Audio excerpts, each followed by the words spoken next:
we were presented with a new or the fourth revenue sharing formula.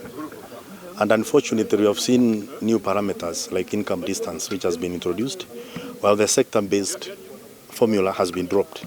What's happening is if you use the new parameters versus the then parameters, which were sector-based, we have a little issue because most of that one counties are losing money, of which I don't know how CRA expect the formula to sail through the Senate when that one counties are losing money. If you say that you'll be rewarding Marsabit and Turkana because of big landmass, what happens to Kisumu because you have not yet taken care of the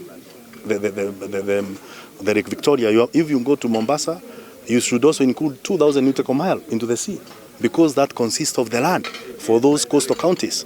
So we find some of these new introduction as being unpalatable to most of the senators, and I'll say as a senator of the Republic of Kenya, I'll not preside and vote for any formula that makes any county to lose money. You see, from the time immemorial, CRA has been making recommendation of how much should be given to the counties.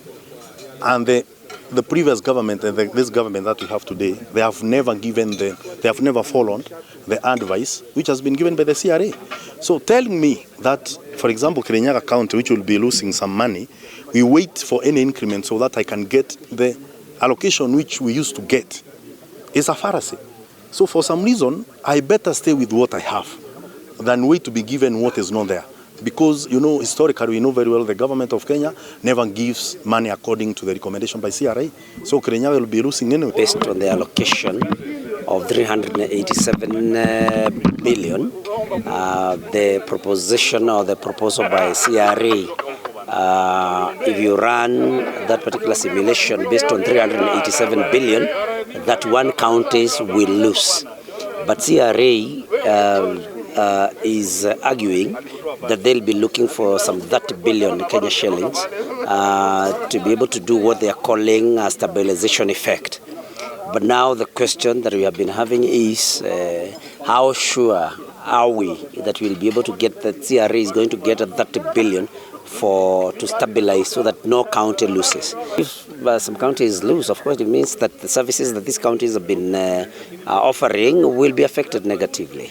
And so it's not a fair way of distributing resources, that you have just a few counties gaining, some of them gaining with a very wide margin of sometimes some of them over 1 billion, 1.7 billion. I think Mandera is gained about 1.7 billion, while the other counties, the majority of them are losing. So it will affect the delivery of services in the counties, and that is why, as the House that is mandated in protecting devolution and the counties, we cannot adopt such a revenue sharing basis. CRA has done a very big mistake. They have claimed that the parameters that they have chosen them on the basis of trying to use some data, but they have also claimed that data has been a very big problem for them. For instance, if you look at all the functions that we have in the country, what we call devolved functions, they say that they cannot look at things like roads or health access because the data is all not compounded well. But then they have introduced something called income distance. Income distance in basic analysis, income distance means you are considering the per capita income in every single county compared to the national per capita income based on our GDP. Now, the moment you see that you're considering income distance, there are standard scientific variables that then compute what we call a per capita income. For instance, number one, you must look at all employees in a county, how much are they being compensated. Number say that getting simple data for roads is a problem. How will you get the data for all these other variables to compound income distance? So income distance can only work in advanced democracies like the United States, where the state has got very clear way of getting data on those variables that I've talked about. So it's already defective. That's a problem. After doing its formula, CRA is telling Kenyans that that formula, for it to make sense so that counties don't lose money, they are basing it on a base year which is futuristic. They are saying that should the national government divide with counties money such that the counties are given 417 billion, then all counties won't lose. it is a simple common sense discussion that if the national government adds counties' money to 417 billion, no county will lose. So that increment is not as a function of the formula, but it's as a function of natural increment on the revenue that counties are getting. So we are telling CRA that their formula could only make sense if and only if that formula is applied to the current money that counties are getting, which is 387 billion, then no county loses.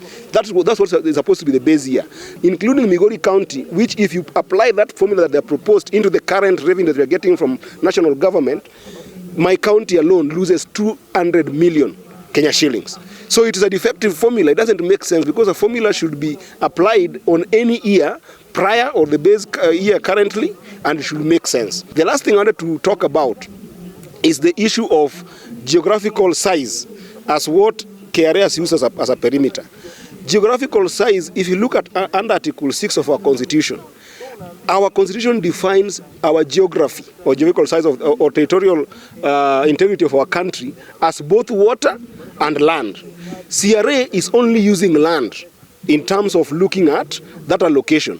You must also use water because water is part of geographical territory of Kenya, because some counties that are coming from the blue economy areas where county governments are forced to invest money in the economic well-being of their people who are using water as the basic resource, have to put money in those places. So if you remove water and don't put it in your formula because you're just using land, it is defective and it ends up affecting even the population equation.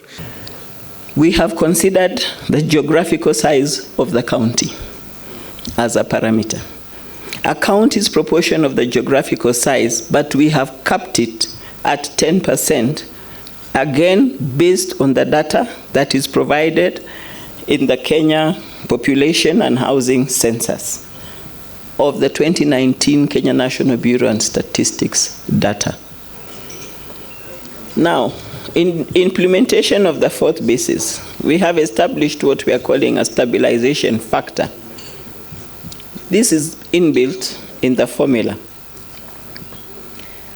This is to ensure that no county gets less than what they were allocated in the previous year, which is this year of 2024-2025. You will see later that no county gets less than what they were allocated in the year 2024-2025 because of the stabilization factor. No county loses. No county. We have recommended an additional 30 billion from the 387 billion to 425 billion. Why 30 billion? Because, and we've had engagement with National Treasury. National Treasury is proposing 405 billion. We are proposing 417 billion. But in our proposal in the 30 billion, we require 12.1 billion to apply that stabilization factor I'm talking about. We had earlier indicated that we have two objectives, and one is to share revenues equitably to facilitate service delivery. The parameters that guide that is population, equal share, and geographical size. On population, we have a weight of 42%, equal share 22%, geographical size 9%. Under the second objective, to share revenues equitably to address economic disparities and promote development, we have the parameter of poverty at a weight of 14% and income distance at 13%, giving a total of 100%.